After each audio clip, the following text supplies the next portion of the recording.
Adonai, le Dieu créateur,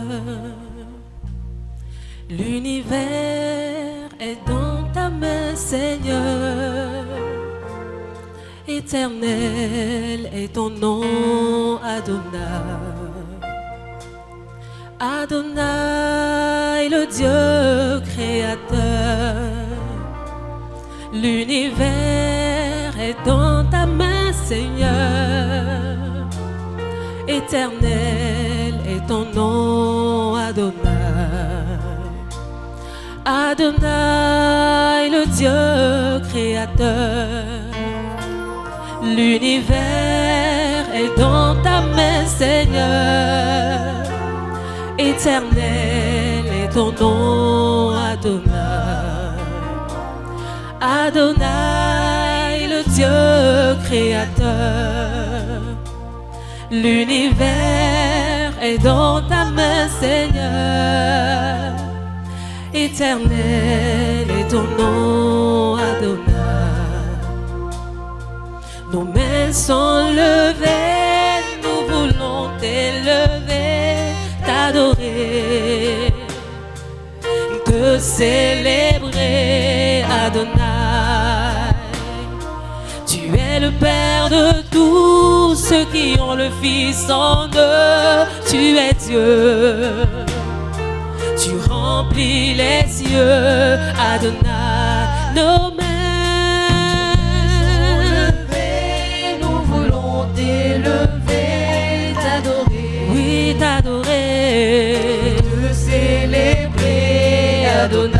Oui, tu es le Père de tous ceux qui ont le Fils en eux. Tu es Dieu, oui, tu es Dieu, tu remplis les cieux, Adonai. Oh, nos mains sont levées, nous voulons t'élever, t'adorer, oui, t'adorer, te célébrer, Adonai. Oh, tu es le Père de tous ceux qui ont le Fils en eux. Tu es Dieu, tu remplis les cieux, Adonai. Oh, Adonai, Adonai, toi le maître de mon cœur, Adonai, ce bien-être qui demeure, Adonai, sous ton nom je m'établis, Adonai, sous ta main je m'accomplis, Adonai, le plus grand de tous les noms, Adonai, le plus fort de tous les temps, Adonai, viens Seigneur brûler en nous, dans ce torrent d'amour, au parfum qui nous rend fous, Adonai, toi le maître, Adonai, ce bien-être, Adonai, sous ton nom je m'établis, Adonai, sous ta main je m'accomplis, Adonai, le plus grand de tous les noms, Adonai, le plus fort de tous les temps, Adonai, viens Seigneur brûler en nous, dans ce torrent d'amour, au parfum qui nous rend fous. Nos mains sont levées, nous voulons t'élever, t'adorer, t'adorer, te célébrer, Adonai. Oh, tu es le Père de tous ceux qui ont le Fils en eux. Tu es Dieu, tu remplis les cieux. Nos mains sont levées vers toi, nous voulons t'élever, t'adorer, t'adorer, te célébrer, Adonai. Oui, tu es le Père, tu es le Père de tous ceux qui ont le Fils en eux. Tu es Dieu, tu remplis les cieux, Adonai. Reçois l'adoration, tu es le roi de gloire, notre victoire. Digne es-tu, Seigneur, et ma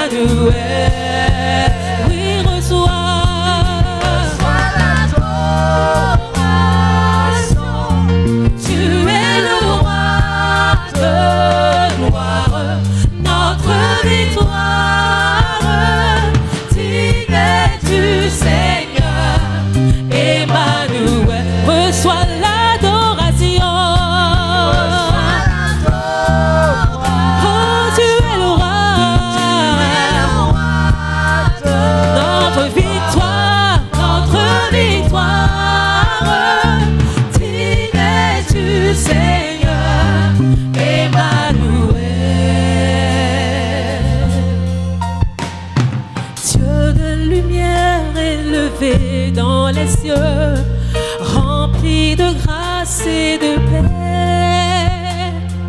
environné de louanges et de feu, gardien de l'éternité. Pourquoi quitter ce palais de bonheur pour un sentier de misère? Par quel amour les chemins de ton cœur ont su trouver nos prières.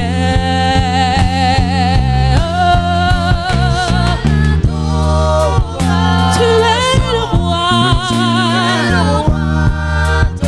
notre victoire.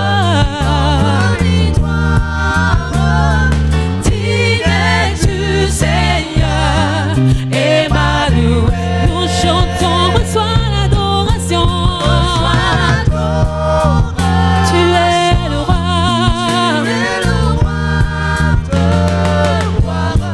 notre victoire. Digne es-tu, Seigneur, Emmanuel. De cette voix que mon cœur a montrée, je veux puiser mon secours sur le chemin que ta vie a tracé. Je marcherai chaque jour. Garde mes yeux des attraits de ce monde. Garde-moi près de la croix, en ce lieu saint où mon âme est féconde d'humilité et de joie. Reçois l'adoration, Seigneur. Reçois l'adoration. Tu es le roi de gloire, notre victoire. Digne es-tu, Seigneur, Emmanuel. Reçois l'adoration. Tu es le roi de gloire, notre victoire. Digne es-tu, Seigneur, Emmanuel. Mon alléluia t'appartient.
Dieu le seul Saint. À toi Dieu le seul Saint. Oh, à toi le roi.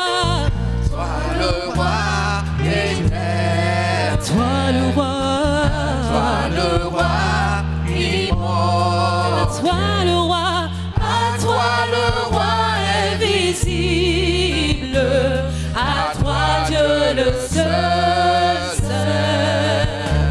À toi Dieu le seul. Nous chantons à toi le roi. À toi le roi éternel. À toi le roi. À toi le roi immortel. À toi le roi invisible. À toi Dieu le seul Saint.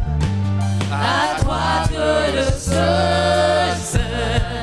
Oh, à toi le roi, sois louange et honneur, louange et honneur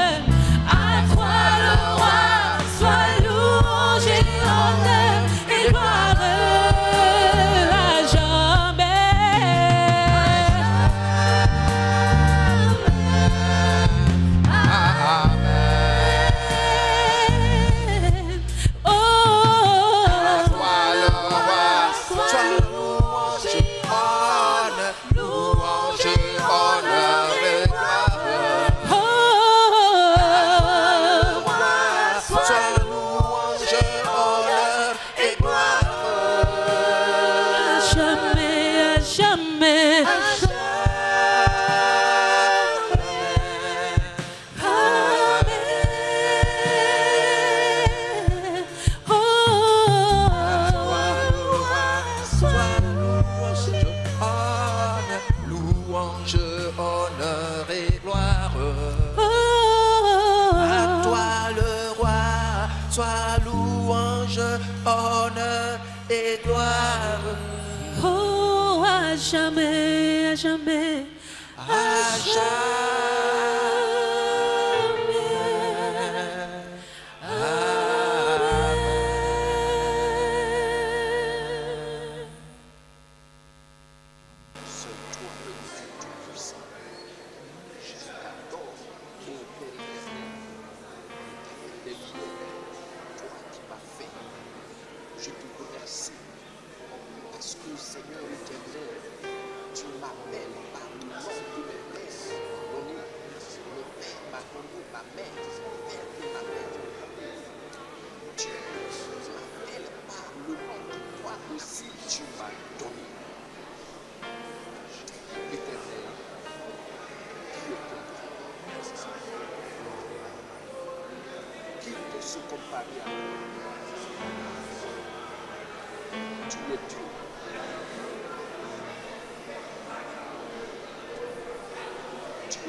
Élevation à toi, Jésus-Christ, notre roi.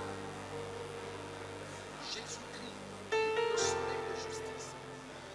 Jésus-Christ, toi, sous tes ailes, j'ai vu la guérison. J'ai expérimenté une délivrance exceptionnelle, extraordinaire.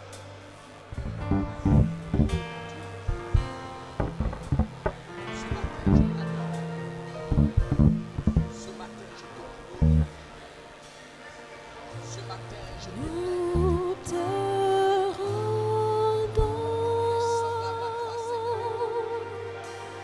toute la gloire.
et l'oméga.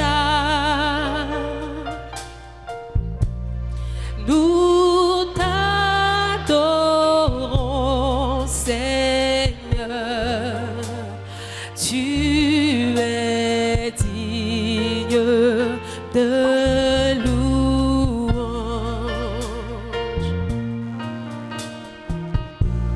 Tu es l'alpha et l'oméga, et l'oméga.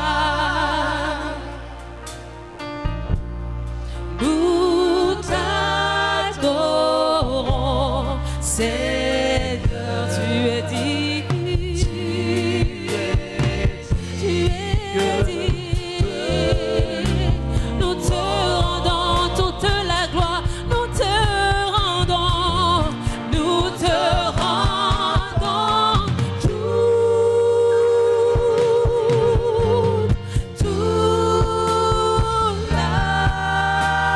gloire. Nous t'adorons, Seigneur.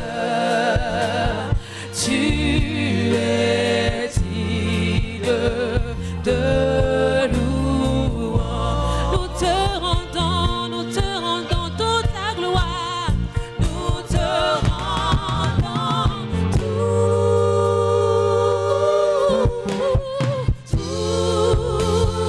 la gloire. Nous t'adorons, Seigneur. Tu es digne de louange. Nous allons continuer avec ce chant, mais je voudrais partager ceci avec toi. En temps normal, c'est les sujets qui vont vers le roi. Et le roi est assis sur son trône. Mais voici qu'en temps de grâce, c'est le roi qui s'est levé de son trône pour venir vers nous. Je voudrais que vous voyiez cette image, que vous saisissiez cet acte d'amour. Et nous allons encore continuer dans ce chant. Nous te rendons toute la gloire parce que c'est toi qui es venu jusqu'à nous. Tel que nous sommes, insignifiants, tu es venu jusqu'à nous. Et pendant que tu es en train de chanter, vois son amour pour toi. Et la puissance du Saint-Esprit est en train d'agir. La louange agit en toi. L'adoration se manifeste en toi. Tu es l'alpha et l'oméga. Nous t'adorons, Seigneur. Tu es digne de louange. Tu es l'alpha et l'oméga. Tu es l'alpha et l'oméga. Nous t'adorons, Seigneur. Nous t'adorons. Tu chantes de tout ton cœur. Seigneur, Regarde tu es ton roi qui est venu jusqu'à toi. Tu es digne de louange. Tu es l'alpha et l'oméga. Tu es l'alpha et l'oméga. Nous t'adorons, Seigneur. Nous t'adorons, Seigneur. Tu es digne, tu es digne de louange. Nous te rendons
dernière fois. Nous te rendons toute la gloire. Nous te rendons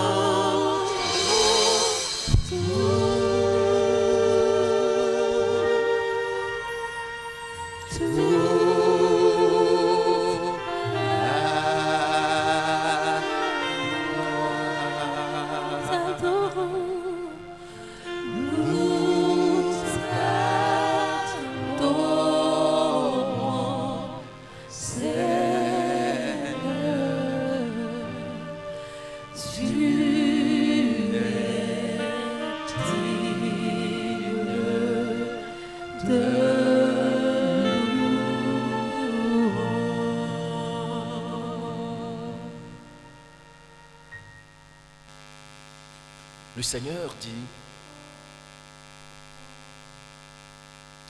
il connaît le nom que tes parents t'ont donné. Et si le contenu de ce nom est négatif, lui, il le rend positif. Si le contenu de ce nom apporte malédiction, lui, il lui donne un contenu de bénédiction. C'est pour cela, Jacob, qui veut dire rusé, désormais, quand le Seigneur prononce ce nom Jacob, ça veut dire celui qui cherche avec une soif ardente la gloire de Dieu. Et le Seigneur dit, il te donne un nom pour donner un cachet spécial au nom que tes parents t'ont donné. Tu es enfant de lumière. Tu es enfant de lumière. Tu es enfant de paix. Tu es enfant de gloire. Tu as la vie.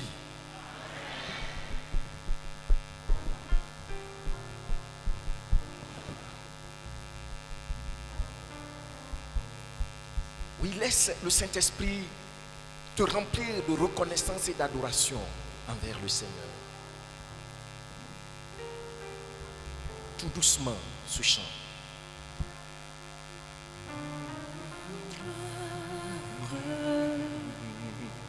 À Dieu soit la gloire. Oh, à Dieu soit la gloire. À Dieu soit la gloire. À Dieu soit la gloire. À Dieu soit la gloire. Tout comme Jacob est devenu une nouvelle créature. À Dieu soit la Et désormais, il a le nom Israël. À Dieu soit la Toi aussi, tu es une nouvelle créature. À Dieu soit la gloire. Et tu as un nom de vie. Loué soit son nom. Alléluia. De tout cœur, tu chantes de tout cœur, tout doucement. Son nom. Loué soit son nom. Alléluia. À Dieu soit la gloire. Avec amour. Loué soit son nom. Loué soit son nom.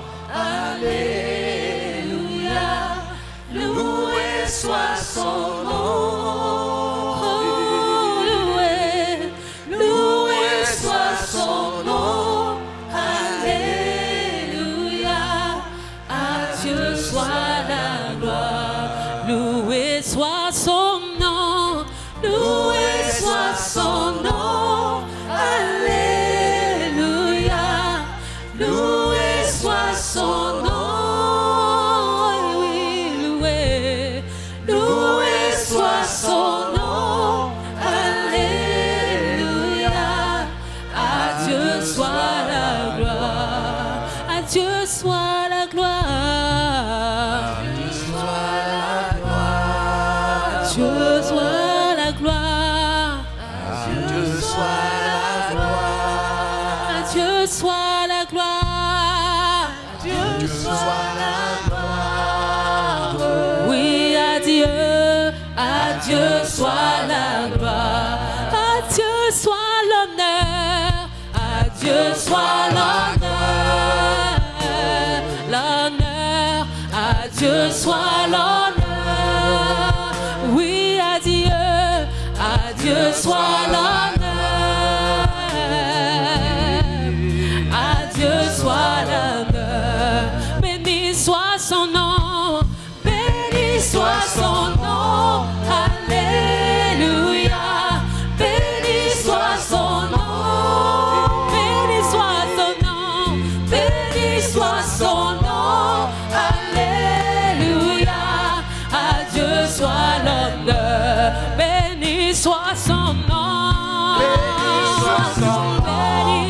Béni, béni, béni soit son nom. Béni soit son nom. Béni soit son nom. Alléluia.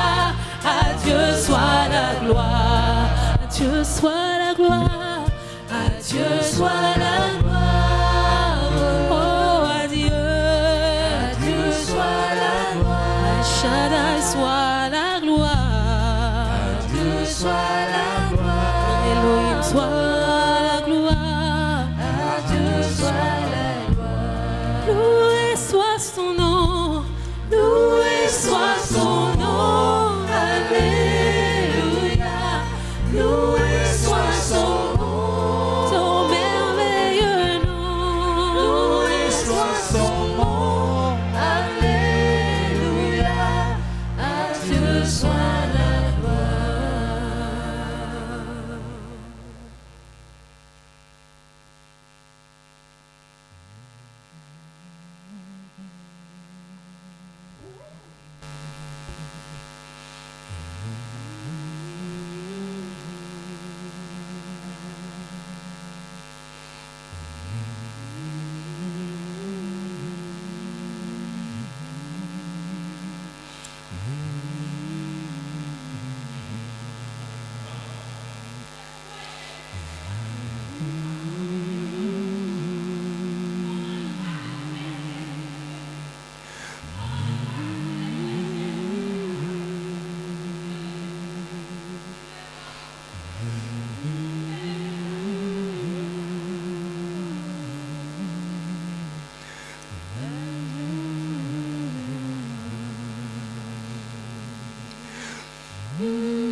Pense à ses bienfaits et laisse le Saint-Esprit te prêter des mots pour lui dire merci de tout cœur. Notre Seigneur n'est pas fabriqué. Son amour qui se manifeste par ses actes dans nos vies nous dit qu'il est réel. Il t'aime. Tu sais d'où il t'a tiré comme moi. Tu sais le nom qu'on t'a donné au point où tu ne devais pas être parmi les gens lucides. Mais comment il a changé ce nom en ta faveur.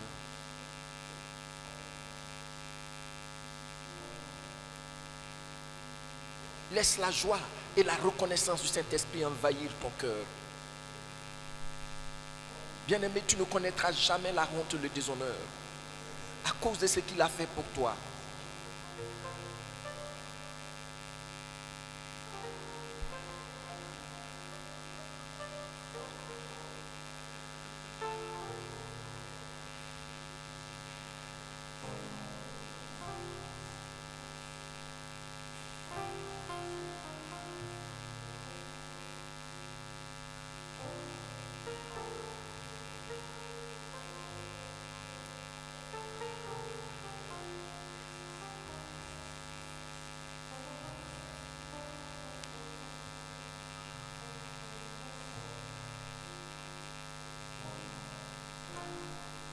Laisse un remerciement honnête sortir de ton cœur, de ta bouche. N'accompagne pas les autres, mais sache qu'ils t'écoutent. Le Saint-Esprit délie ta langue. Le Saint-Esprit éveille ta mémoire pour lui dire merci.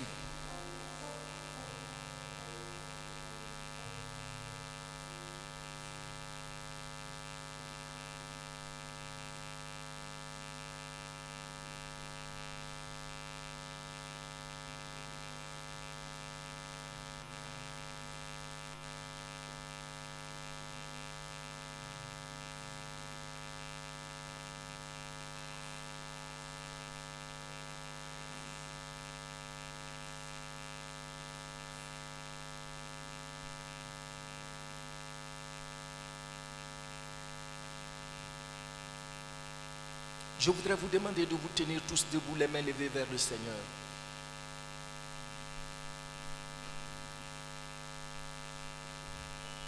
Le groupe musical nous conduit encore merveilleusement dans ce chant. Pourquoi quitter ce palais de bonheur pour ces sentiers de misère?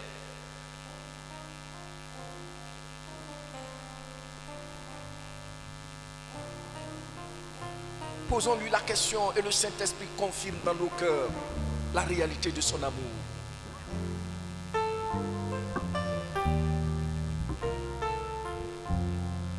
Reçois l'adoration, tu es le roi de gloire, notre victoire. Digne es-tu, Seigneur, Emmanuel. Oui, reçois l'adoration. Tu es le roi. Tu es le roi de gloire. Notre victoire. Digne es-tu, Seigneur, Emmanuel. Oh, reçois l'adoration. Tu es le roi de gloire, notre victoire. Digne es-tu, Seigneur, Emmanuel. Dieu de lumière, élevé dans les cieux, rempli de grâce et de paix, environné de louanges et de feu, gardien de l'éternité. Pourquoi quitter ce palais de bonheur pour un sentier de misère? C'est à cause de toi, c'est à cause de moi. Par quel amour les chemins de ton cœur ont su trouver nos prières? Dieu de lumière, élevé dans les cieux, rempli de grâce et de paix, environné de louanges et de feu, gardien de l'éternité. Pourquoi quitter ce palais? Pourquoi quitter ce palais de bonheur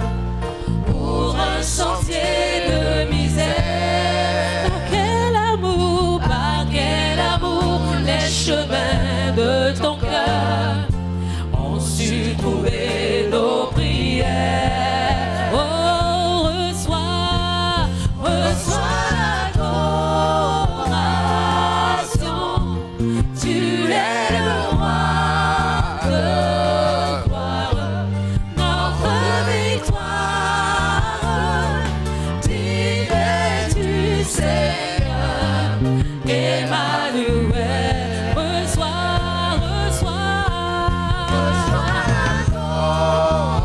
Tu es le roi. Tu es le roi.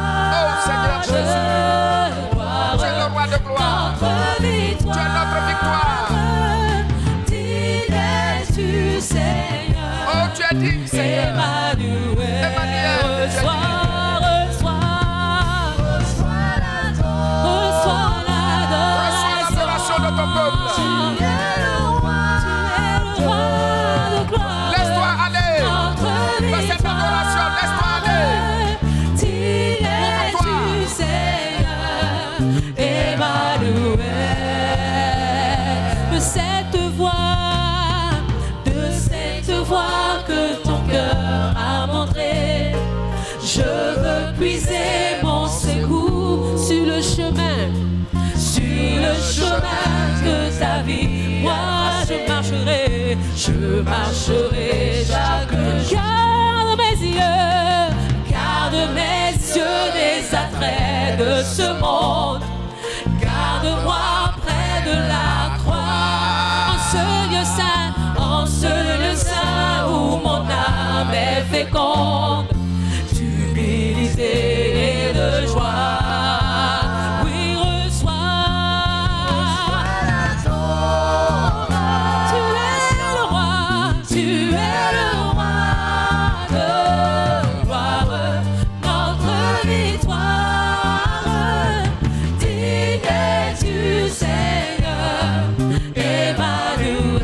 Reçois l'adoration. Oui, tu es le roi de gloire, notre victoire.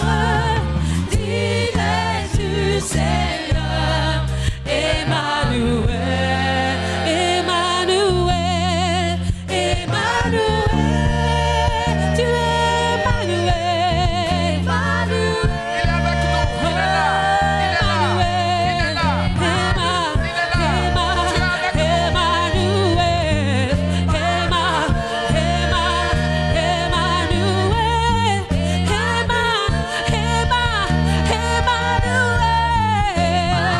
Reçois la joie du Seigneur.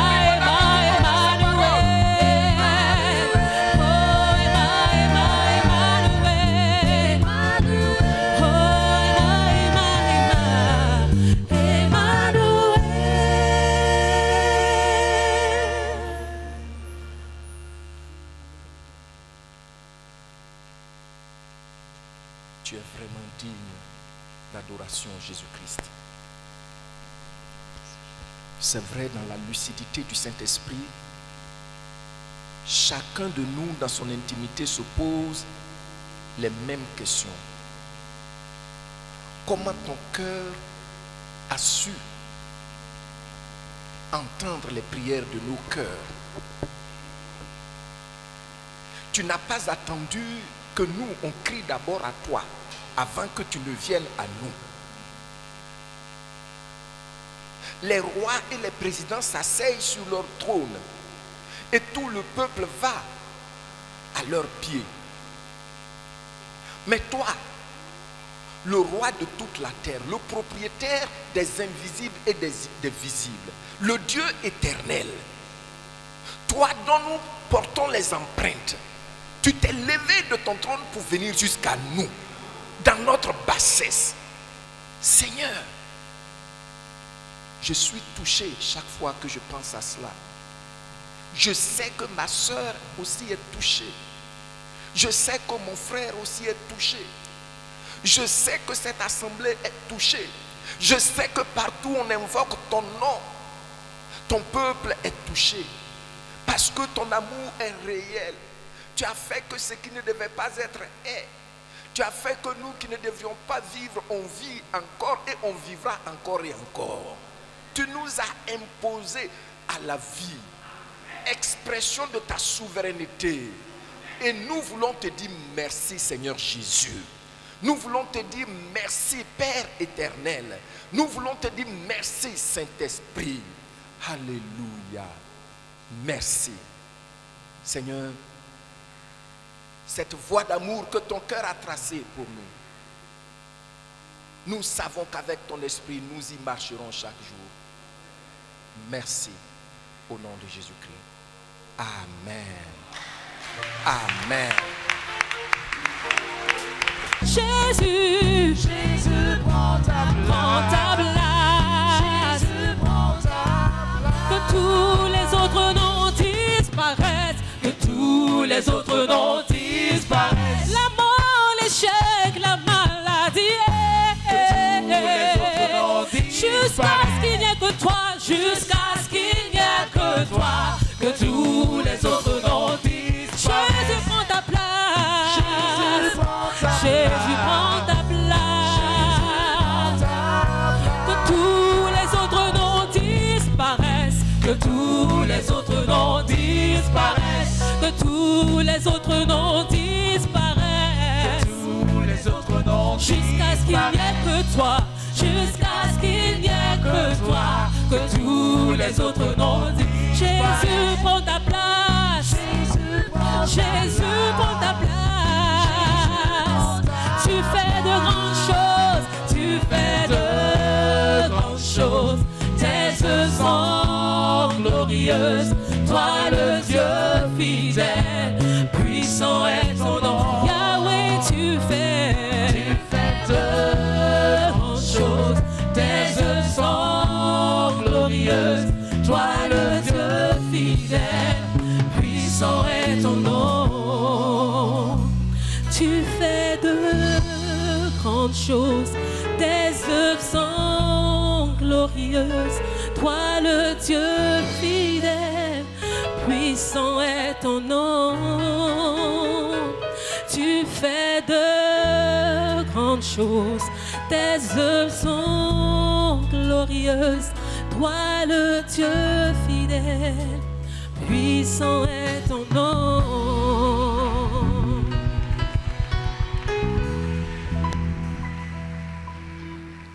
Gloire à Dieu. Gloire à Dieu. Nous voulons vraiment, par ma bouche, remercier nos pasteurs qui vraiment sont très très ouverts et ils veulent bien que pratiquement tous les départements dans l'église puissent vraiment s'émanciper, puissent vraiment se développer, aller de l'avant. Et pour ce jour, en ce culte des hommes, il m'a été donné de pouvoir apporter la parole de Dieu. Et nous sommes vraiment très reconnaissants par rapport à tout ce que le Seigneur fait par le canal de nos pasteurs. Que Dieu nous bénisse. Amen. Le thème qui m'a été donné, vivre sa foi en Jésus-Christ dans ce monde. Mais ce monde est caractérisé par beaucoup de choses, par beaucoup de réalités. On voit un monde en déclin. On voit un monde en décadence. On voit un monde où tout se fait selon l'inversion des valeurs. Tout ce qui est bon, le monde trouve ça mauvais. Et tout ce qui est mauvais, le monde trouve ça bon. C'est dans ce monde-là, c'est dans ce contexte-là, c'est dans cet environnement que vous et moi, nous sommes invités à vivre notre foi en Jésus-Christ. C'est au fait un monde, si on peut définir le monde en question, c'est la terre sur laquelle nous vivons. Vous et moi, nous vivons. C'est comme ça que j'ai défini le monde, la terre sur laquelle nous vivons. J'aimerais que vous puissiez retenir quelques petites définitions, puisque je vais revenir un peu plus sur ces noms-là ou bien sur ces mots-là. Et puis, quand nous définissons la foi, je ne voudrais pas vraiment beaucoup y revenir. Vous connaissez, vous maîtrisez Hébreux chapitre 11. La foi est une ferme assurance. Je ne vais pas trop rester là-dessus puisque vous connaissez. Donc, comment nous pouvons vivre nos convictions spirituelles, nos convictions chrétiennes, notre foi dans un contexte comme celui-là? Beaucoup de choses se passent. Beaucoup de choses ne sont même pas capables d'être expliquées. On se demande bien, qu'est-ce qui se passe au juste? Homosexualité, lesbianisme. Même quand un chrétien se lève, d'abord c'est son téléphone. Combien de messages WhatsApp il a reçus? Qu'est-ce qui s'est passé exactement? Au lieu de commencer par la prière. Le chrétien est stressé du matin au soir, toujours en tension, toujours en train de courir. Vous vous rendez compte qu'il n'y a même pas un peu de temps pour s'agenouiller, prier et demander et parler au Seigneur. Aujourd'hui, même les systèmes scolaires, vous ne serez pas étonnés qu'on vous dise que désormais nous n'aurons plus de bancs. Dans les salles de classe, ce serait un terrain vide, les enfants vont s'asseoir dans ces contextes. Que cela ne vous surprenne pas. Et il y a même un président d'un pays du monde qui est allé visiter les enfants à l'école et il dit aux enfants, vous n'avez qu'à choisir votre sexe. Ça veut dire que depuis qu'ils sont nés, ils n'avaient pas de sexe, ils n'étaient rien. Personne ne savait s'il était garçon ou fille. Donc c'est quand on arrive à l'école qu'il faut choisir son sexe. Dans d'autres pays, vous trouvez toilette homme, toilette femme. Mais quelque part au milieu, on a mis une autre toilette de personnes qui ne savent pas s'ils sont femmes ou bien ils sont hommes. Transgenres. Des toilettes de ce genre, puisque ces personnes ne se définissent ni à gauche ni à droite. Alors je dirais même qu'ils ne sont même pas au centre. Et ces situations compliquent même les réalités que nous traversons ou la vie que nous sommes en train de passer sur cette terre. J'ai pensé vous lire quelques textes. Quand j'ai passé, je réfléchissais, je priais sur ce thème, je me suis trouvé devant un homme qui a vécu des réalités aussi difficiles. Comment pouvait-il expérimenter, comment pouvait-il vivre sa foi dans les contextes de sa vie, dans les contextes de réalités dans lesquels il se trouvait? Et cet homme, c'est Daniel. Nous allons lire Daniel, le chapitre 1er. Mais c'est long, nous n'allons pas tout lire. Je vais prendre certains versets et puis nous allons revenir et prendre quelques principes et prier. Daniel chapitre 1er. Je vais vous inviter donc à prendre vos Bibles. Daniel chapitre 1. Nous commençons par le premier verset et puis je sauterai des versets, je vous dirai ce qu'on pourra lire. La 3e année du règne de Joachim, roi de Juda, Nabuchodonosor, roi de Babylone, marcha contre Jérusalem et l'assiégea. Le Seigneur livra entre ses mains Joachim, roi de Juda, et une partie des ustensiles de la maison de Dieu. Nabuchodonosor emporta les ustensiles au pays de Shinéar, dans la maison de son Dieu, et il les mit dans la maison du trésor de son Dieu. Le roi donna l'ordre à Aspenaz, chef des eunuques, d'amener quelques-uns des enfants d'Israël des races royales ou de familles nobles, de jeunes garçons sans défaut corporel, beaux de figure, doués de sagesse, d'intelligence et d'instruction, capables de servir dans les palais du roi et à qui l'on enseignerait les lettres et la langue des Chaldéens. 5. Le roi leur assigna pour chaque jour une portion de mets de sa table et du vin dont ils buvaient. voulant les élever pendant 3 années, au bout desquelles ils seraient au service du roi. Il y avait parmi eux, d'entre les enfants de Juda, Daniel, Anania, Michaël et Azaria.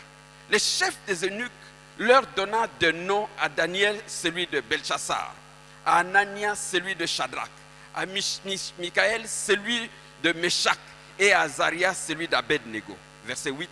Daniel résolut de ne pas s'essuyer par le mets du roi et par le vin dont le roi buvait. Et il pria le chef des eunuques de ne pas l'obliger à s'essuyer. Dieu fit trouver à Daniel faveur et grâce devant le roi, devant le chef des eunuques. Verset 10. Le chef des eunuques dit à Daniel: j'ai craint mon Seigneur le roi qui a fixé ce que vous devez manger et boire. Car pourquoi verrait-il votre visage plus abattu que celui de jeunes gens de votre âge?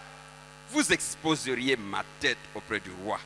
Alors Daniel dit à l'intendant à qui le chef des eunuques avait remis la surveillance de Daniel, d'Anania, de Michaël et d'Azaria: éprouve tes serviteurs pendant 10 jours et qu'on nous donne des légumes à manger et de l'eau à boire. Et tu regarderas ensuite notre visage et celui des jeunes gens qui mangent les mets du roi. Et tu agiras avec tes serviteurs d'après ce que tu auras vu. Il leur accorda ce qu'ils demandaient et les éprouva pendant 10 jours. Et, verset 15. Au bout de 10 jours, ils avaient meilleur visage et plus d'embonpoint que tous les jeunes gens qui mangeaient les mets du roi. Verset 17. Dieu accorda à ces 4 jeunes gens de la science, de l'intelligence dans toutes les lettres et de la sagesse. Et Daniel expliquait toutes les visions et tout le songe. Amen. Amen. Amen. Cette affaire, cette histoire est une histoire vraie qui s'est passée à Babylone.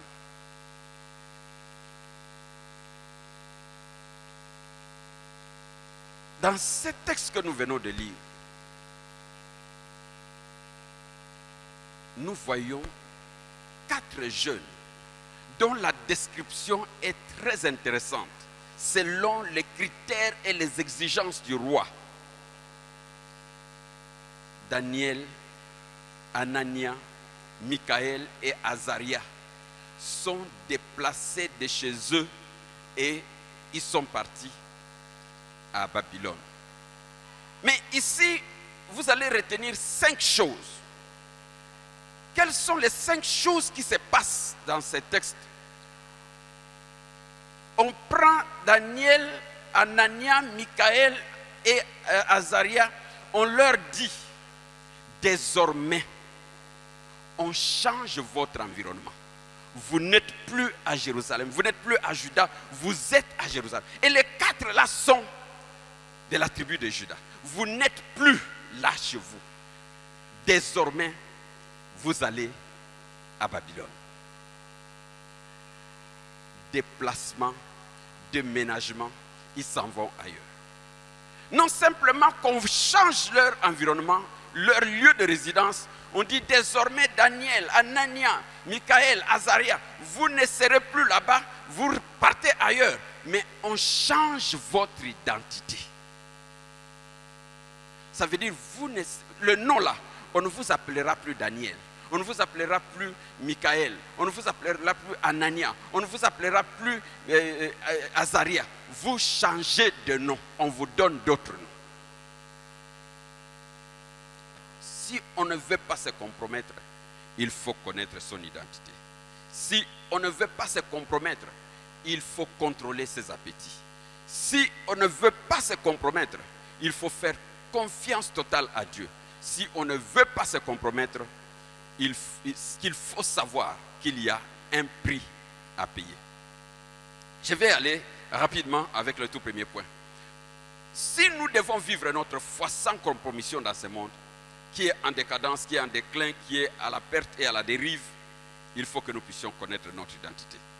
Je vais aller très vite. Vous remarquerez que dans ces textes, on change les noms de ces jeunes. Certains commentateurs disent que l'âge avec lequel les Daniel sont allés à Babylone, c'était un âge d'adolescence. Ils étaient encore très jeunes. Certains commentateurs disent peut-être 16,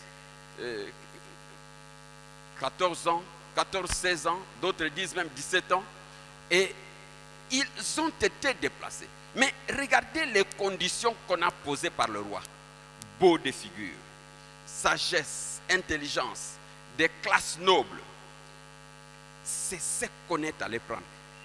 Bien aimé, réalisez que le diable, quand il vient dans la bergerie, dans le troupeau, il ne va pas toucher n'importe qui. Il touche ce qui est qualité. Gloire à Dieu. Gloire à Dieu.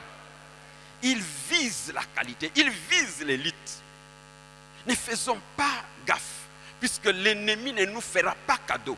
L'ennemi ne va pas nous laisser faire n'importe quoi. Il va rentrer où nous sommes et viser et prendre ce qu'il y a comme qualité au milieu de nous et envoyer dans son royaume. Quand il prend ces qualités de personnes, quand il les envoie, il veut effacer toutes les traces, lavage des cerveaux. Il ne veut même pas qu'il y ait quelque chose. Même celui-là, dont le nom était Dieu est juge, il change son nom. Vous savez le nom qu'on a donné à Daniel, on lui donne le nom de Belchassar. Belchassar, selon leur usage, c'est qu'il est le prince de Bel. Bel, c'est un dieu babylonien. Donc, on lui donne le nom. Désormais, Daniel, tu es prince d'un dieu babylonien qui s'appelle Bel. Alors nous t'appellerons Belchassar. On change de nom à Anania. On dit Anania, toi dont le nom s'appelait bien-aimé de Dieu, tu ne t'appelleras plus bien-aimé de Dieu, tu ne feras plus les plaisirs de Dieu, tu n'honoreras plus le Seigneur. Désormais, nous t'appellerons Shadrach. Shadrach qui veut tout simplement dire illuminé par le soleil. Donc on lui dit désormais, tu seras illuminé par le Dieu soleil. C'est la signification de son nom. Et Michael, on lui donne le nom de Meshach pour dire qui est comme le Dieu Shach, qui est semblable au Dieu Shach, alors que son nom signifiait qui est comme Dieu. On change son nom. Azaria, lui dont le nom signifiait le Seigneur est mon aide. On change le nom d'Azaria. Désormais tu t'appelleras Abed-Nego. Veut dire tout simplement serviteur du Dieu Nego. Tu vas désormais servir ces dieux-là. Écoutez, l'identité de quelqu'un, le nom de quelqu'un détermine sa personnalité civile. Je reviens. L'identité ou le nom de quelqu'un détermine sa personnalité civile. La personnalité civile de cet individu. Et c'est légalement que cette personne est reconnue ou constatée qu'il est tel ou tel. Je prie que quelque part, s'il y a un processus qui a commencé afin qu'on puisse déformer, pervertir ta personnalité, que cela n'ait pas lieu au nom de Jésus. Quelque part, l'ennemi est déjà à l'œuvre, en train de travailler. Si vous remarquez, les 5 éléments que je venais d'aborder, les 5 choses que je venais d'aborder, changement d'environnement, changement de Dieu, changement d'identité, changement d'éducation, changement de régime alimentaire, pratiquement toutes ces choses. Si vous faites un constat sérieux, vous allez vous rendre compte que certaines de ces choses sont en train de se faire aujourd'hui et maintenant. Gloire à Dieu. Certaines de ces choses sont réelles et se produisent déjà. Veux-tu rentrer dans la compromission? Veux-tu vivre dans la compromission? Non, tu n'es pas appelé à vivre comme tout le monde. Tu n'es pas monsieur tout le monde. Ton nom n'est pas tout le monde. Tu ne t'appelles pas Meshach, tu ne t'appelles pas Shadrach, tu ne t'appelles pas Belchassar. Ce n'est pas ce que tu as comme nom. Dieu t'a donné un nom. Et c'est un cachet que Dieu place sur toi. Et c'est ça que Dieu utilise pour qu'il puisse te reconnaître et reconnaître ce que tu es. Et les autres peuvent aussi voir et reconnaître que réellement, celui-là, c'est elle. Connaître son identité en tant que citoyen du royaume. Est-ce que je connais mon identité en tant que citoyen du royaume? Est-ce que je maintiens mon identité partout où je me trouve? Oh, aujourd'hui, nous vivons plusieurs réalités où quelqu'un peut se retrouver dans ces lieux. Il prend la couleur, il est un caméléon, il prend la couleur rouge puisqu'il est dans les environs là-bas. Et quand il quitte là-bas, il se tient devant ici, puisque la chair et la teinture des vers est noire, il prend aussi la couleur noire. Est-ce que je suis ce que Dieu dit que je suis, ou je suis quelqu'un d'autre? Nous chantons. Et il y a même un chant nous disons oh, oh, oh, oh, oh, oh, je sais que je... Est-ce que tu sais ce que tu es? Je me dis, le texte de Daniel est une interpellation pour tout un chacun de nous, à commencer par moi-même. Le Seigneur m'interpelle pour que je sache qui je suis en réalité. Suis-je réellement un citoyen du royaume? Suis-je réellement un enfant de Dieu? Est-ce que je connais mon identité? Ou alors, je suis en train de vivre dans la compromission? Je disais, un terme qu'il faut définir aussi, c'est compromission, puisque ça va un peu plus revenir. C'est compromission, c'est ce que j'ai trouvé comme définition, que je n'ai pas trop aimé, mais je vais expliquer ça à ma façon. C'est l'abandon de ses principes personnels ou l'abandon d'un certain standard de Dieu dans ma vie pour me rallier d'une façon opportuniste à certaines lignes de conduite ou certains principes d'autres personnes, au lieu que je reste dans les principes de Dieu. Est-ce que je maintiens les standards de vie que Dieu m'a prescrits? Écoutez, Daniel veut nous dire que nous ne pouvons pas vivre comme tout le monde. Nous ne sommes pas tout le monde, mais nous sommes de Dieu et nous appartenons au Seigneur. Ma prière est que le Seigneur me fasse grâce, le Seigneur te fasse grâce, que tu maintiennes les standards de vie de Dieu. Amen. Que tu maintiennes les standards de vie de Dieu. Allons-y. Maintiens les standards de vie de Dieu. Quelqu'un peut dire à son voisin, s'il vous plaît, maintiens les standards de vie de Dieu. Si tu ne veux pas rentrer dans la compromission, c'est seulement quand tu maintiendras le standard de la vie de Dieu, le standard que Dieu a défini, que tu ne peux pas tomber ou rentrer dans la compromission. Faire comme tout le monde. Est-ce que je veux faire comme tout le monde fait? On a changé le nom de Daniel.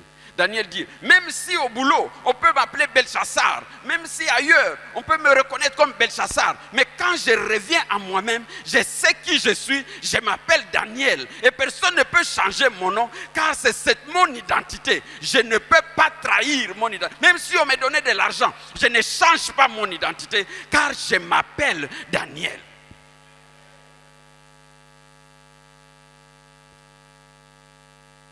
Je ne sais plus c'était en quelle année. J'ai suivi le film. Ça, j'ai découvert ça après. Que c'était le film d'un certain Alex Haley qui a écrit un film Racine. Et l'acteur principal dans ce film, c'était un certain Kunta Kinte. Je pense que je prononce bien.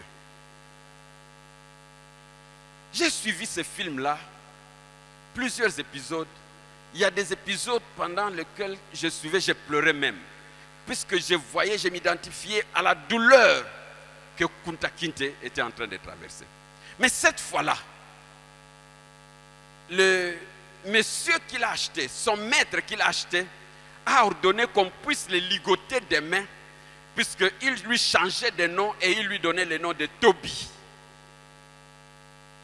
Alors, on ligote Kunta Kinte et on lui dit désormais, tu t'appelleras Toby. Alors le chef appelle un autre esclave. Il dit, viens avec une chicotte là, pour flageller Kunta Kinte dans le cas où il refuserait de prononcer son nom qui lui a été donné. Quand le chef dit, bon, tu reprends, mon nom c'est Toby. Monsieur dit, Kunta Kinte. On le flagelle, puisqu'il ne veut pas écouter, de reprendre ce que le chef a dit, ou le maître a dit. Toujours les mains liées, on dit, ton nom c'est Toby, reprends. Dans toute son attitude, il dit, Kunta Kinte. On le flagelle encore. Et il a été ainsi flagellé, menacé, dérangé.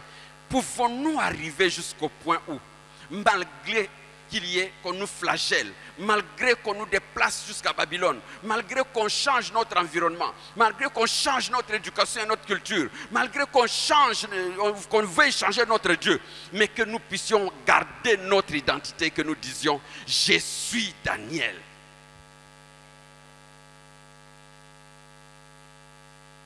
Si tu veux vivre dans ce monde sans compromission, il faut que tu connaisses ton identité et que tu maintiennes les standards de Dieu.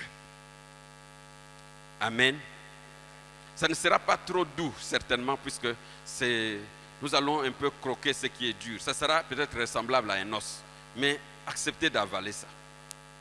Suis-je prêt à me laisser même flageller afin que je puisse maintenir mon identité? Je m'appelle, il dit, reprends, Toby, il dit, Kunta Kinte.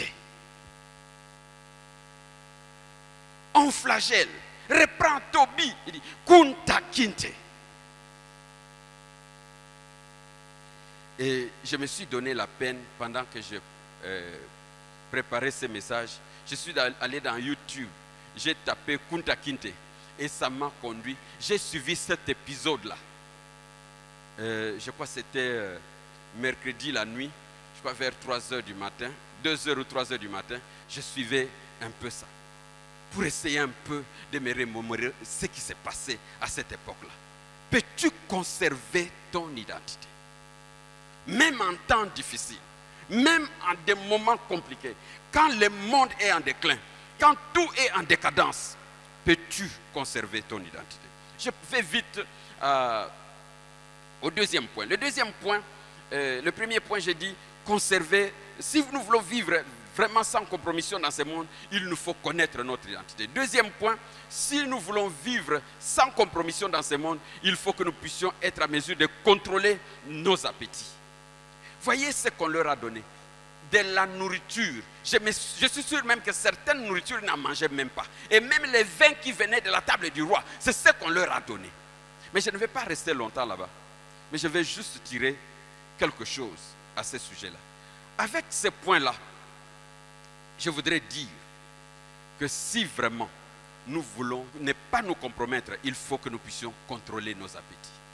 Nos appétits financiers, nos appétits de tout genre, il faut que ça soit contrôlé. Si cela n'est pas contrôlé et que nos appétits nous contrôlent, nous ne pouvons pas aller loin.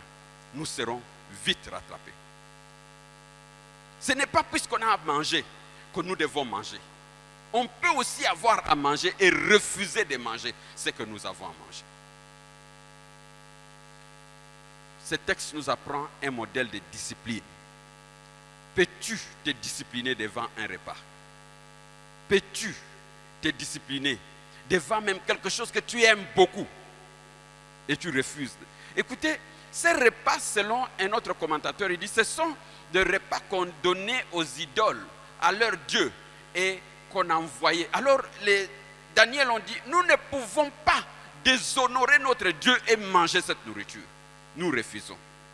Au départ, on peut aimer et on peut avoir un appétit pour quelque chose, mais plus on mange,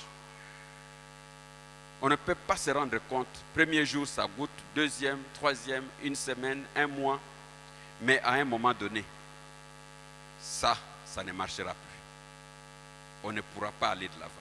Ma prière, c'est que nous devons opérer selon les standards de Dieu et ne pas opérer selon les standards des hommes.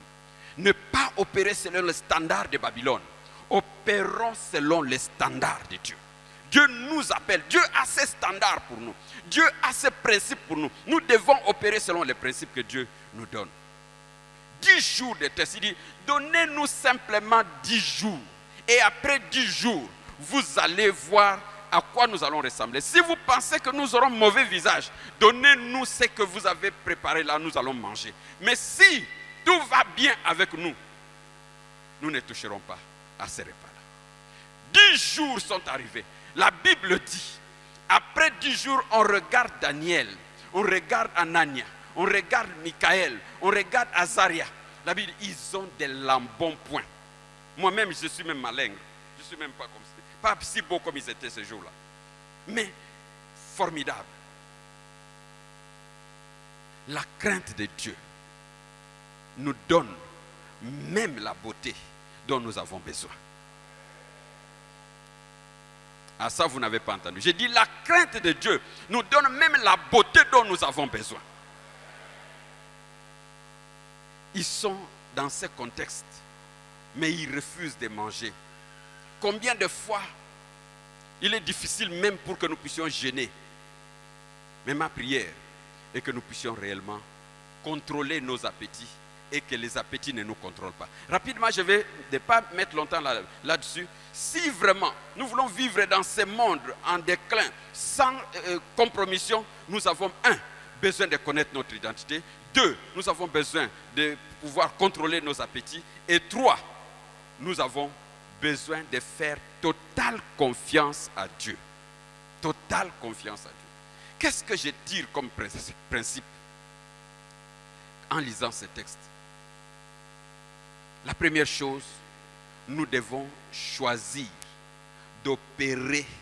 Notre mode d'opération doit être selon les statuts de Dieu, selon la parole de Dieu, selon les Écritures.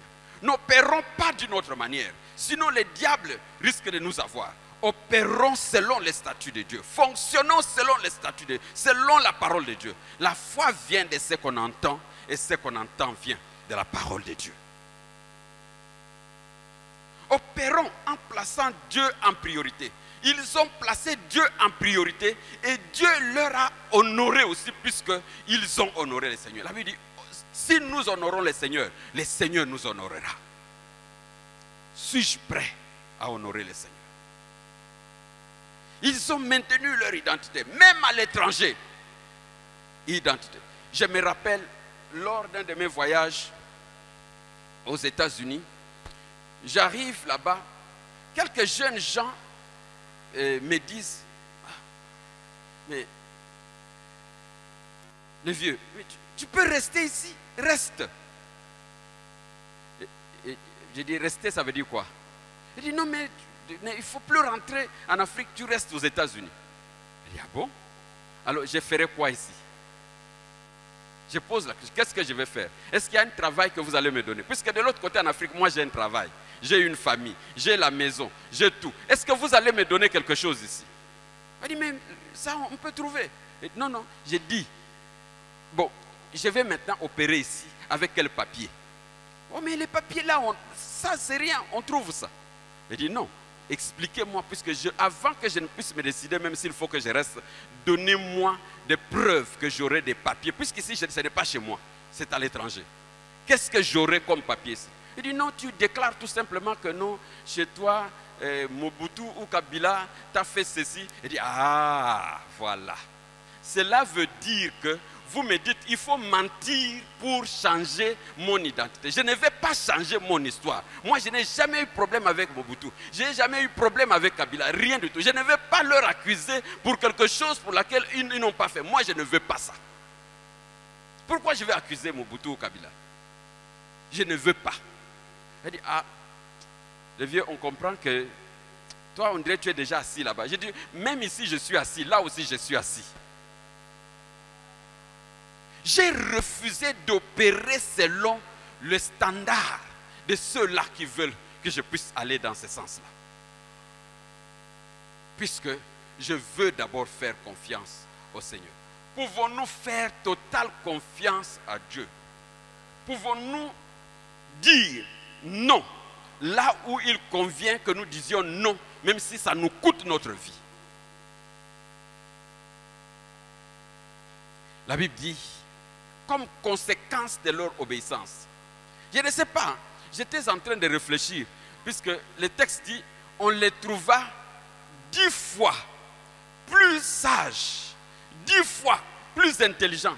En tout cas, j'ai besoin de chercher cet appareil-là, qui peut nous aider à tester comment quelqu'un devient 10 fois plus intelligent, 10 fois plus sage, 10 fois meilleur, 10 fois. Mais ma prière, c'est que c'est Dieu seul qui peut déterminer cette mesure-là. Si tu fais confiance, Dieu te mesurera par cette mesure-là et tu seras différent. Si tu t'accroches au Seigneur, on peut toujours te compter, peser, diviser. On trouve celui-là, 0. Si on fait confiance totale à Dieu, le Seigneur changera des choses. Il nous donnera même des capacités surnaturelles que nous n'avons pas eues. Et Dieu nous les donne. Esprit supérieur. Voici quand on voit Daniel, on dit, il avait un esprit supérieur. Aidez-moi, dites à celui qui est à vos côtés là, les voisins, esprit supérieur. Ah pardon, reprenez un peu, esprit supérieur. Cela n'est possible que si nous faisons confiance à Dieu. Amen. Amen. Amen. L'esprit supérieur ne vient pas dans la médiocrité. L'esprit supérieur ne vient pas, je m'en vais aux États-Unis ou bien en Europe, puis je reste là-bas. Non. Ça, il n'y a pas d'esprit supérieur dedans. Mais j'ai découvert aussi une chose. En Juda, ils ont su investir dans leurs enfants. Imaginez des ados, des adolescents qui vont à l'extérieur, mais qui se comportent d'une façon toute différente. J'ai dit, investissons dans la vie de nos enfants.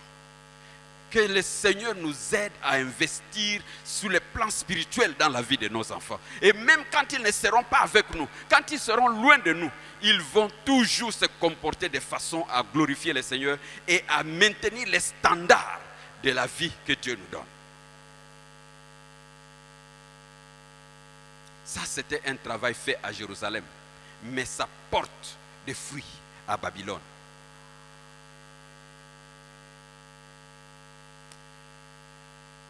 Je vais évoquer 2 choses. La première chose, toujours dans totale confiance à Dieu, décidons d'être sérieux avec Dieu. Décidons d'être sérieux avec Dieu. Dans notre vie de prière, décidons d'être sérieux avec Dieu. Dans notre vie de méditation de la parole de Dieu, décidons d'être sérieux avec Dieu. Dans notre vie de croissance spirituelle, décidons d'être sérieux avec Dieu. Amen. Amen. Dans notre intimité avec le Seigneur, décidons d'être sérieux avec Dieu. Il y a quelques petits exercices que j'ai faits. Je n'ai pas suffisamment de temps. Mais je m'arrange quelquefois pour lire la Bible à genoux. Je m'arrange pour... Si vous allez dans la voiture, là, vous trouverez qu'il y a même sa carte mémoire avec simplement la Bible dedans. Il n'y a pas chant dedans. Simplement, je joue ça, je peux changer quel livre je veux suivre en audio. Décidons d'être sérieux avec Dieu. On est ensemble? Est-ce qu'on est ensemble?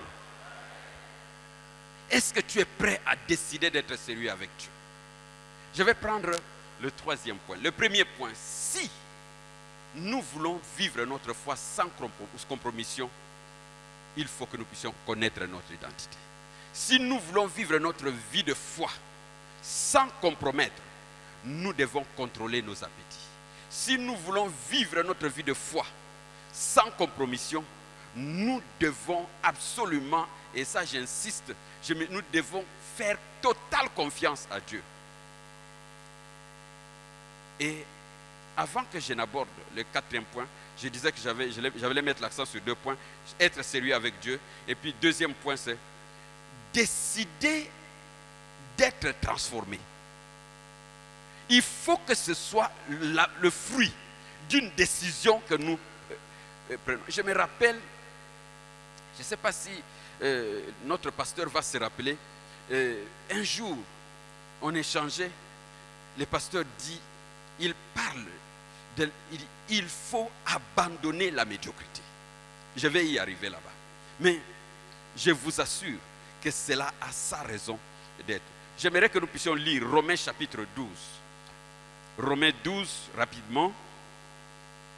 Romains 12, je vais lire rapidement.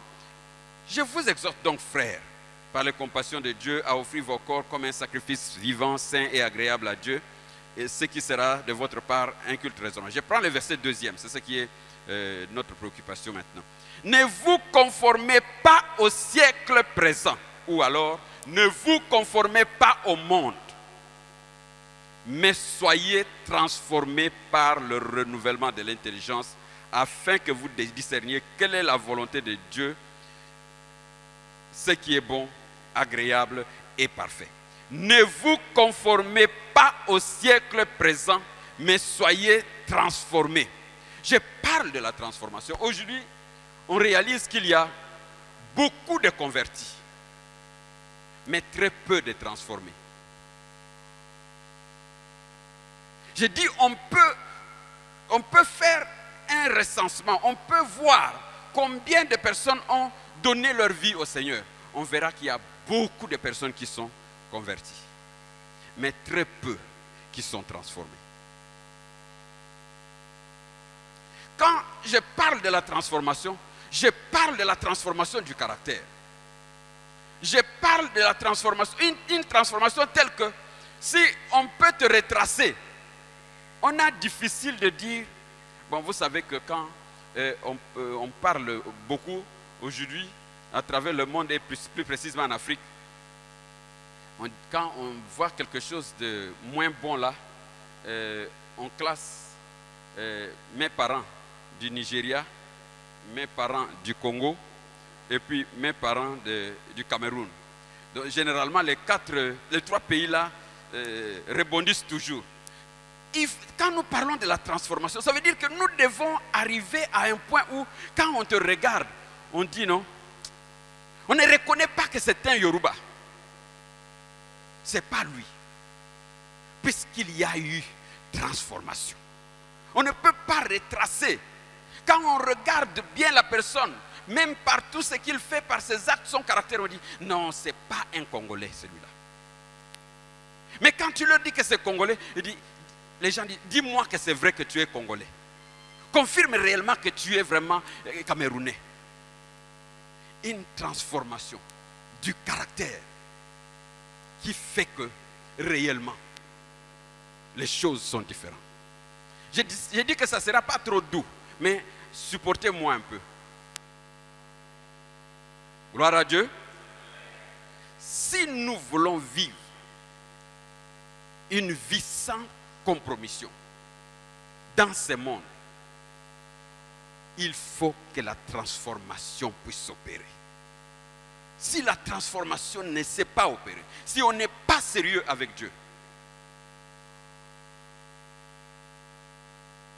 ne vous conformez pas au siècle. Tu n'es pas tout le monde. Tu n'es pas semblable à tout le monde. Tu n'es pas obligé de vivre comme tout le monde. Tu n'es pas obligé de parler comme tout le monde. Tu n'es pas obligé de t'habiller comme tout le monde. Tu peux t'habiller d'une façon différente et tout le monde peut suivre aussi ton habillement.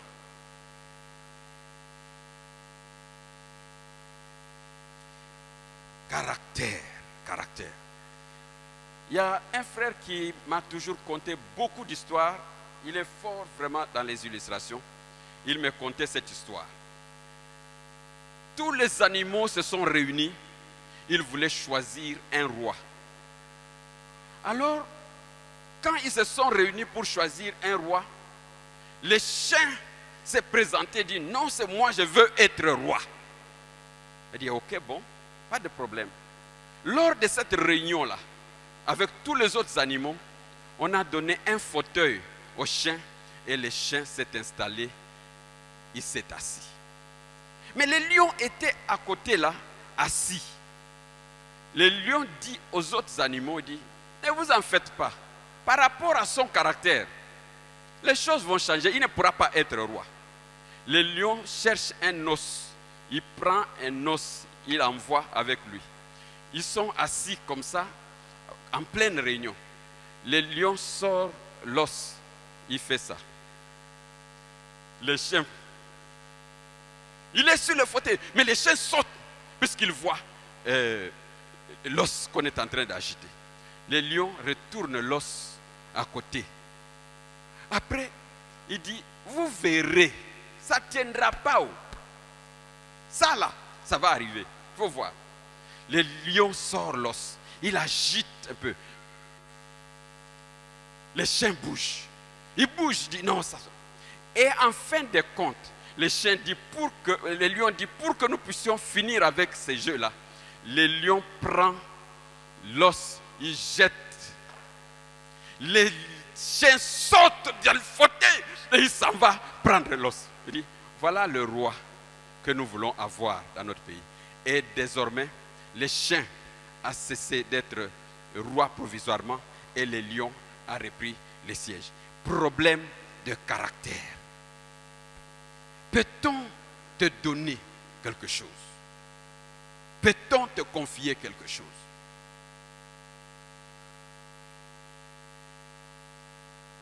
Gloire à Dieu.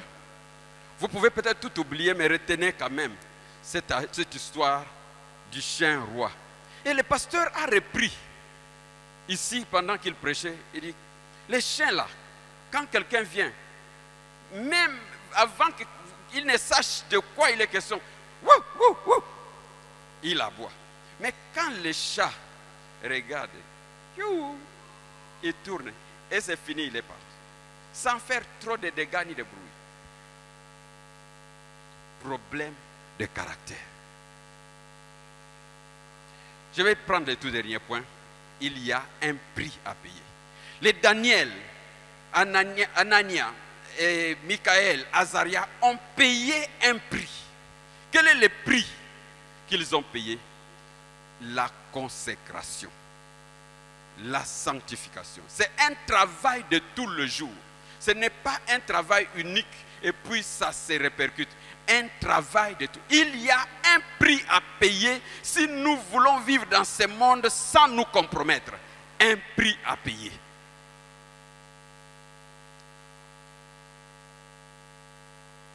Il faut que je puisse travailler chaque jour. Est-ce que suis-je en train de travailler ma vie chaque jour? Est-ce que je suis en train de me mettre à part pour Dieu chaque jour? Est-ce que je suis armé d'une pensée du combat, de la souffrance? Beaucoup de gens veulent servir le Seigneur, mais le Seigneur lui-même est passé par la souffrance. Mais ceux qui sont en train de servir le Seigneur ne veulent pas souffrir.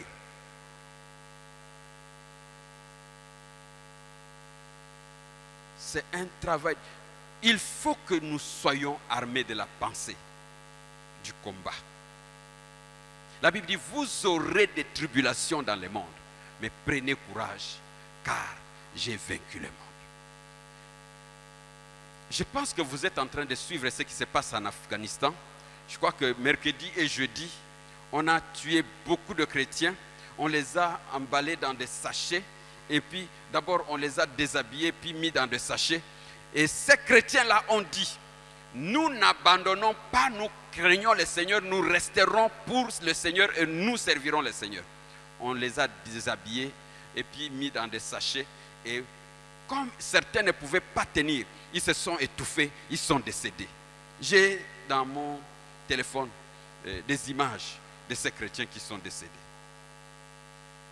Et as-tu la pensée du martyr? Peut-être que tu n'as pas encore cette pensée. Il arrivera des moments où, avec l'évolution du temps, comme le monde l'impose, les temps difficiles vont arriver. Les moments compliqués vont arriver. Vas-tu abandonner ou vas-tu tenir?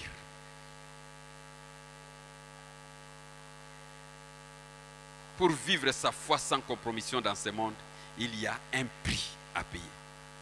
Ayez la pensée des martyrs qui ne considèrent pas leur vie comme étant importante, mais leur attachement au Seigneur comme étant important. Est-ce que tu es prêt à mourir au monde? Quand nous avons commencé à s'engager dans la foi, nous chantions un chant qui disait « Au monde je dis non, joyeux je prends ma croix. Au monde je dis non, j'accepte la croix. Au monde je dis non, joyeux je prends ma croix. Oui pour toujours, oui pour toujours. Oui pour toujours, oui pour toujours. » Est-ce que je suis prêt à dire non au monde? Mourir par rapport au monde. Si je ne suis pas prêt à mourir pour le monde, au monde, il y aura compromission et des choses bizarres arriveront. Écoutez ce que quelqu'un d'autre, je vais aller vers la fin, dans Hébreux chapitre 11, le verset 24. Dans Hébreux 11, 24, la Bible nous dit ce que quelqu'un aussi a fait comme marche. Et il a refusé certaines choses pour la gloire du Seigneur. Hébreux 11, 24, la Bible dit, c'est par la foi que Moïse, devenu grand, refusa d'être appelé fils de la fille de Pharaon. Un autre prix à payer, c'est grandir dans l'être intérieur. Est-ce que je suis en train de grandir dans l'être intérieur? Hébreux 11, 24. Hébreux 11, 24. Et mon tout dernier point. Est-ce que je suis prêt à refuser d'adorer la statue d'or que Nebuchadnezzar a dressée? Suis-je prêt? J'aimerais que nous puissions nous lever pour que nous puissions prier. J'aimerais que nous puissions parler au Seigneur, que nous puissions lui dire. Nous avons évoqué ces 4 points. Nous avons dit, si nous voulons vivre notre vie de foi sans compromission dans ce monde, monde qui est en déclin, monde qui est en décadence, monde qui est à problème, nous avons un tout premier point, connaître notre identité. Nous avons deuxièmement, comme autre chose, nous devons savoir contrôler notre appétit. Il ne faut pas que nos appétits nous contrôlent, mais nous devons contrôler nos appétits. Si nous voulons vivre notre vie de foi en Jésus-Christ sans compromission dans ce monde, nous avons besoin de faire totale confiance au Seigneur. Si nous voulons vivre notre vie de foi en Jésus-Christ sans nous compromettre, nous devons savoir qu'il y a un prix à payer. Est-ce que je suis prêt à payer ce prix-là? Est-ce que je suis prêt à aller de l'avant?